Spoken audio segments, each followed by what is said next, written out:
বাংলাদেশ সীমান্তে অ্যাকশনে বিএসএফ, জমি অধিগ্রহণে বাধা দিতে এসে পিঠটান বিজেপির। সীমান্তে কাঁটাতারে বিএসএফকে জমি হস্তান্তর রাজ্যের। মেখলিগঞ্জে 0 পয়েন্টে অশান্তি বিজেপির। ভারতীয় দাদাগিরির দিন শেষ, এবার সীমান্তে বিএসএফকে মক্ষম জবাব দিচ্ছে বাংলাদেশ। গণ অভ্যুত্থানের পর থেকে সীমান্তে আমরা এক ভিন্ন বিজিবিকে দেখতে পাচ্ছি। বিগত 17 বছর যে বিজিবি সীমান্তে নিষ্ক্রিয় ছিল, আজ সেই বিজিবি ছাড় দিচ্ছে না ভারতীয় বিএসএফকে। এতদিন ভারতীয় মিডিয়ার খবরের শিরোনাম হয়েছে সীমান্তে বাংলাদেশের মৃত্যুর সংবাদ। এবার ভারতীয় মিডিয়ার খবরের শিরোনাম হচ্ছে বিএসএফকে রুখে দেওয়া বিজিবির কর্মকাণ্ড। বাংলাদেশের বর্ডারে অবৈধভাবে কাঁটাতারের বেড়া দিতে আসা বিএসএফকে পালিয়ে যেতে বাধ্য করেছে বর্ডার গার্ড বাংলাদেশ। বাংলাদেশের ভয়ে রীতিমতো কোণঠাসা ভারতীয় বিএসএফ। এ নিয়ে কি বলছে ভারতীয় পশ্চিমবাংলার মিডিয়া, আসুন তা দেখি। বাংলাদেশ সীমান্তে অ্যাকশনে বিএসএফ, জমি অধিগ্রহণে বাধা দিতে এসে পিঠটান বিজেপির। সীমান্তে কাঁটাতারে বিএসএফকে জমি হস্তান্তর রাজ্যের। মেখলিগঞ্জে 0 পয়েন্টে অশান্তি বিজেপির। বিএসএফ ও সরকারি আমিনদের বাধা দেওয়ার চেষ্টা। বিএসএফ এর বিক্রমে পিছু হটে বর্ডার গার্ড বাংলাদেশ।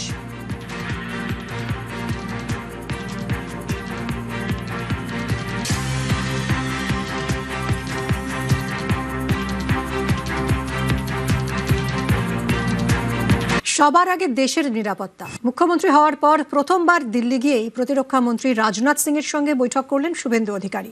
নজর বাংলায় প্রতিরক্ষা পরিকাঠামো উন্নয়নে।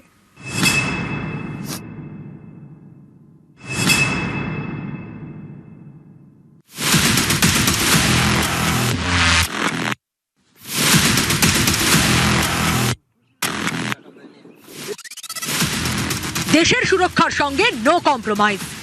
বাংলায় ক্ষমতা এসেই বিজেপির পাখির চোখ সীমান্ত সুরক্ষা এবং পশ্চিমবঙ্গের মতো সীমান্তবর্তী রাজ্যে প্রতিরক্ষা পরিকাঠামোর উন্নয়ন। মুখ্যমন্ত্রী হওয়ার পর প্রথমবার দিল্লি সফর।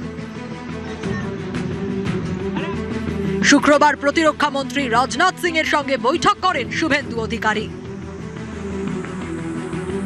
মিনিট 20 বৈঠক, কিন্তু যথেষ্ট তাৎপর্যপূর্ণ।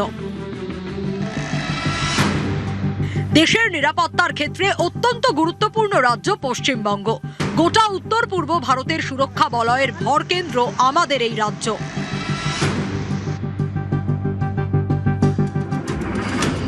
কিন্তু গত কয়েক বছর ধরে বিজেপি বারবারই অভিযোগ করেছে বাংলার তৃণমূল সরকারের অসহযোগিতার কারণেই এই রাজ্যে প্রতিরক্ষা পরিকাঠামো তৈরি করা যাচ্ছে না। বাংলাদেশ এবং চীনের সঙ্গে বদলে যাওয়া সমীকরণের পরিপ্রেক্ষিতে যা অত্যন্ত জরুরি।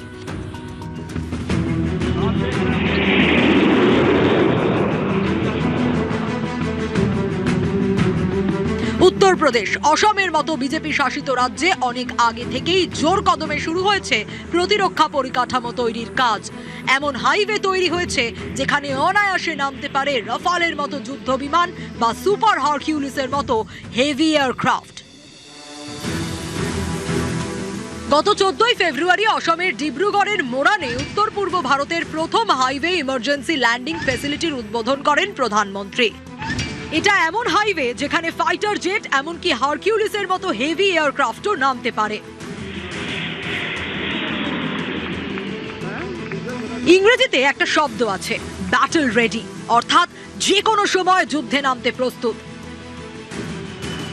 এই রাস্তাও ঠিক তেমনই, যুদ্ধে নামতে প্রস্তুত।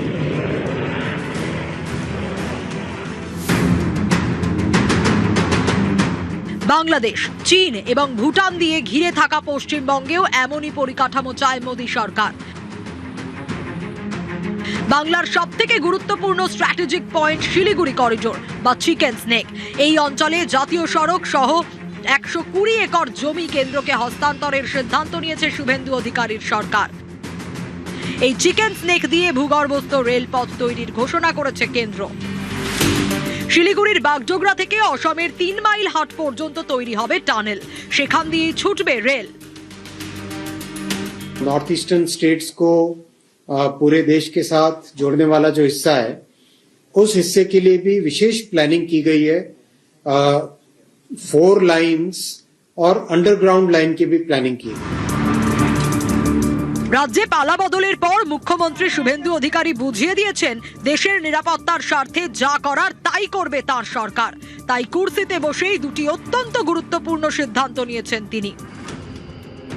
এক, সীমান্তে কাঁটাতার দেওয়ার জন্য বিএসএফ এর জমি হস্তান্তর।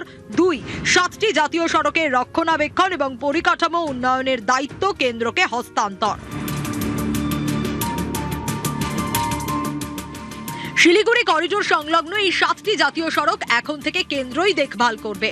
এখানে যা পরিকাঠামো তৈরি হবে সেটা সরাসরি কেন্দ্রই করবে। তাহলে কি আগামী দিনে এই সব জাতীয় সড়কেও যুদ্ধবিমান নামতে দেখা যাবে? অপেক্ষায় বাংলা।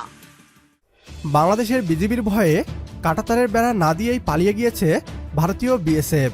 এই খবর প্রচার করতে লজ্জা করছে ভারতীয়দের। পশ্চিমবাংলার মিডিয়া দাবি করছে বর্ডার গার্ড বাংলাদেশ, বিজিবি নাকি সীমান্তে অশান্তি সৃষ্টি করছে।